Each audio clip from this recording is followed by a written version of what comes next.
तुम लोग सावरकर की औलाद हो जिसने अंग्रेजों से माफ़ी मांगी थी।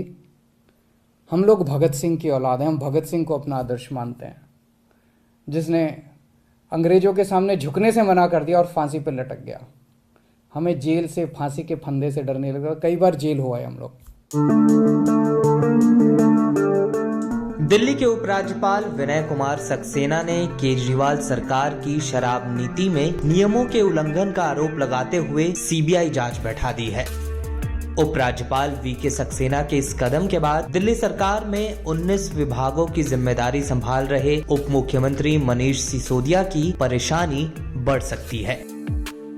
दिल्ली के मुख्य सचिव की रिपोर्ट में अनियमितताओं की बात सामने आने के बाद दिल्ली के एलजी ने सीबीआई जांच का आदेश दिया है। मुख्य सचिव की रिपोर्ट में शराब माफिया को 144 करोड़ का फायदा पहुंचाने का जिक्र किया गया है। खबरों के मुताबिक दिल्ली में नई आबकारी नीति लागू करने में अहम भूमिका निभाने वाले उप मुख्यमंत्री मनीष सिसोदिया इस केस में अब सीबीआई के घेरे में आ सकते हैं। मनीष सिसोदिया ने अपने ऊपर लग रहे आरोपों का जवाब देते हुए कहा कि केजरीवाल और आम आदमी पार्टी को अब कोई नहीं रोक सकता, भविष्य आपका है।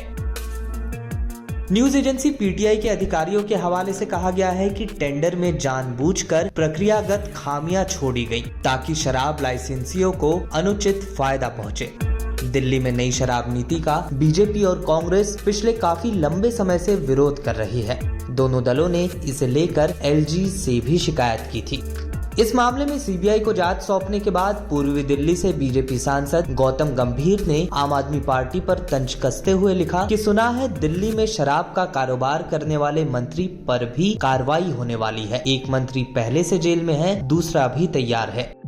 उपराज्यपाल के दिल्ली की शराब नीति पर जांच बैठाए जाने के बाद इन आरोपों का जवाब देते हुए मुख्यमंत्री अरविंद केजरीवाल ने इस पूरे मामले को झूठा बताया। केजरीवाल ने खुद को भगत सिंह का बेटा बताते हुए कहा कि वह किसी से डरने वाले नहीं है। तो जेल से हमें डर नहीं लगता। मैं इनको थोड़ा सा ये लोग समझ लें कि इनको लगता होगा जेल से हमें डर नहीं लगता।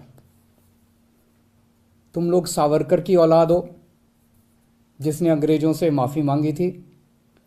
हम लोग भगत सिंह की औलाद हैं। हम भगत सिंह को अपना आदर्श मानते हैं, जिसने अंग्रेजों के सामने झुकने से मना कर दिया और फांसी पर लटक गया। हमें जेल से, फांसी के फंदे से डरने लगा। कई बार जेल हुआ है हम लोग। केजरीवाल ने यह भी कहा कि दिल्ली में स्वास्थ्य और शिक्षा को लेकर बहुत अच्छा काम हुआ है, इसलिए पहले स्वास्थ्य मंत्री सत्येंद्र जैन को जेल में डाला गया और अब दिल्ली के शिक्षा मंत्री मनीष सिसोदिया को भी जेल में डालने की तैयारी है। जो ये आरोप प्रत्यारोप लगाए जा रहे हैं, मैंने सारा अभी चेक कराया। पूरा का पूरा केस बिल्कुल झूठा है, बिल्कुल झूठा है। उसमें रत्ती भर की भी सच्चाई नहीं है। मैं मनीष सिसोदिया को 22 साल से जानता हूं। सन 2000 में पहली बार मिला था मनीष जी से। एक बेहद कट्टर ईमानदार आदमी है,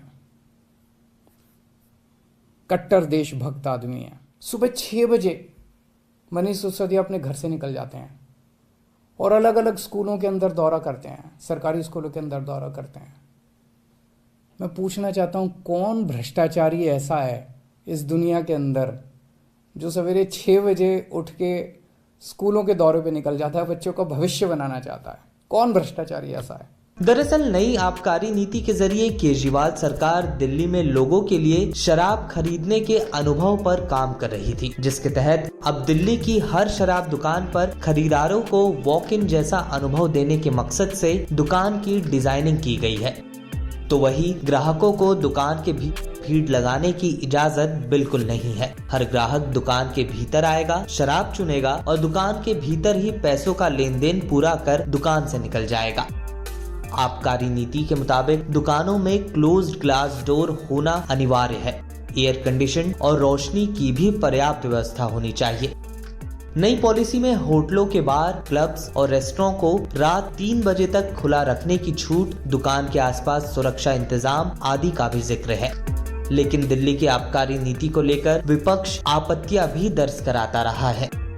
नई आबकारी नीति जो दिल्ली को 32 जोन में बांटती है, उसके मुताबिक बाजार में केवल 16 खिलाड़ियों को ही इजाजत दी जा सकती है और यह एकाधिकार को बढ़ावा देता है। इसे लेकर ही विपक्षी दलों का आरोप है कि नई आबकारी नीति के जरिए केजरीवाल सरकार भ्रष्टाचार को बढ़ावा दे रही है। एलजी की ओर से सीबीआई जांच की सिफारिश दिल्ली सरकार को 48 घंटों के भीतर दूसरा झटका है। गुरुवार को ही एलजी ने दिल्ली के मुख्यमंत्री अरविंद केजरीवाल के सिंगापुर दौरे वाली फाइल को वापस कर दिया था। सूत्रों के मुताबिक फाइल लौटाते हुए एलजी ने सलाह भी दी थी कि मुख्यमंत्री को सिंगापुर समिट में नहीं जाना चाहिए, क्योंकि यह महापौरों की कॉन्फ्रेंस है और एक मुख्यमंत्री का इसमें शामिल होना ठीक नहीं है। वीडियो में फिलहाल के लिए बस इतना ही। देश दुनिया की तमाम खबरों के लिए आप बने रहिए लोकमत हिंदी के साथ।